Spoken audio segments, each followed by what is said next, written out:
बहुत ही important question हम लेके आए हैं आप लोगों के लिए।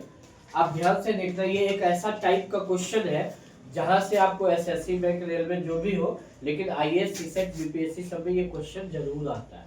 ठीक है, तो इस क्वेश्चन को, इस टाइप के क्वेश्चन को आप पहले कॉन्सेप्ट थोड़ा सा समझ लीजिए। क्या कह रहा है क्वेश्चन, पहले देख लीजिए।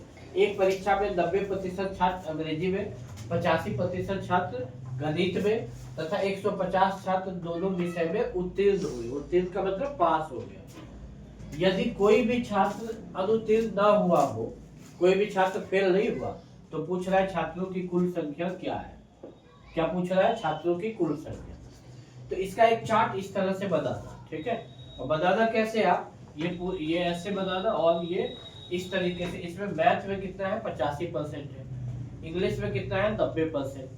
और ये बीच वाला हम दिखा दिए कि बीच वाला जो है वो दोनों में है, मतलब इंग्लिश में भी और मैथ में भी। ठीक है, तो वो कितना दिया है? यहाँ पे केवल 150 छात्र दिया है, परसेंटेज में नहीं दिया हुआ है। ठीक है, परसेंटेज में नहीं दिया। अच्छा, इसका क्या मतलब हुआ? ये मैथ पूरा हुआ 85%, उसमें ये वाला जिसमें इंग्लिश और मैथ दोनों है, इसको अगर हटा देंगे तो ये आ जाएगा ओनली मैथ, केवल गणित में उत्तीर्ण। तो केवल गणित में कितना हुआ? ये पूरा 85 में से इस परसेंटेज को हटाना पड़ेगा, ये परसेंटेज जो बीच वाला है वो हटाना पड़ेगा। तो अब ये तो 75% हम निकाले हैं, तब घटा के डायरेक्ट आपका आ जाएगा।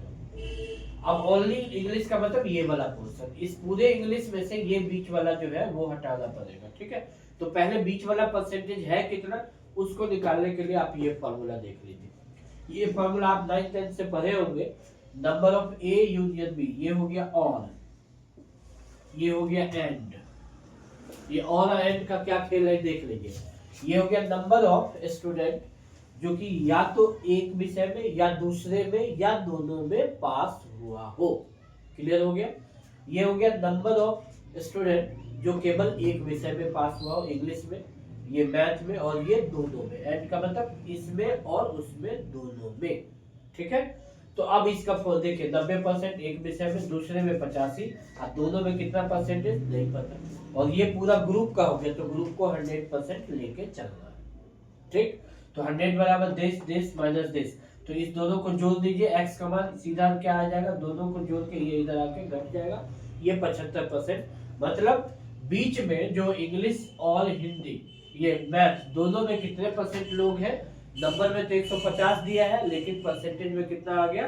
75%। ये यहाँ से मौखिक भी निकाल सकते हैं आप लोग। ठीक है, दोनों को जोड़ दिए, 100 घटा दिए, वही तो किया, दोनों को प्लस करके 100 घटा दिया, तो ये निकल जाएगा बीच वाला। क्यों निकला? ये क्लियर हो गया। ठीक, अब एक 75% ऐसे विद्यार्थी है जो दोनों में पास है। दोनों में नंबर कितना दिया है? 150, तो इसका मतलब 75% ही कितना हो गया? 150 के बराबर। ठीक है, 1% कितना? 100% कितना? 100% ही तो था टोटल ग्रुप।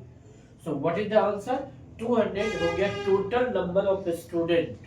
पूरे पूछ रहा है छात्रों की कुल संख्या, तो 200, ये तो नंबर आ गया। ठीक है, इसमें कोई दिक्कत नहीं।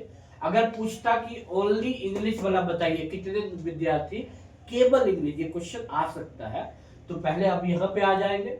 ओनली अगर मैथ पूछे या ओनली इंग्लिश पूछे, ओनली मैथ का देख लो, 85% पूरा मैथ, बीच में 75%, तो 85 में से 75 घटा दोगे तो बचेगा कितना? 10%।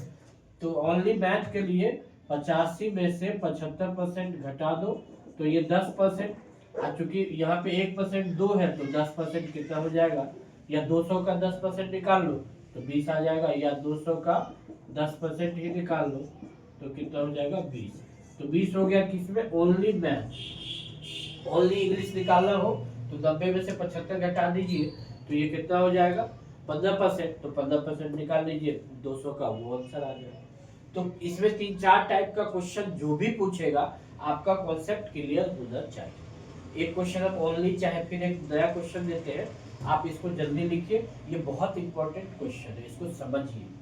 देखो हल्का हमने इस क्वेश्चन में चेंज किया है, देखो आप, हाँ पीछे कह रहा है कि एक परीक्षा में 52% छात्र अंग्रेजी में, 42% छात्र गणित में तथा 17% छात्र दोनों विषय में अनुत्तीर्ण हुआ, मतलब फेल का ही तीनों डाटा दिया हुआ है। अब पूछ रहा है दोनों विषय में कितने प्रतिशत छात्र पास हुआ, उत्तीर्ण हुआ। तो यहाँ फेल या पास ध्यान दें। तो अब फेल का ही ये डायग्राम बनाया है। अंग्रेजी में कितने परसेंट फेल हुआ? 52%, मैथ में 42%, दोनों में 17% ये फेल हुआ। तो ये फेल का, अब इस फॉर्मूला को यूज करने का मतलब, इसका मतलब ये हुआ सब फेल का डाटा पुट करेंगे तो निकलेगा भी फेल का ही। तो क्या दिया हुआ है?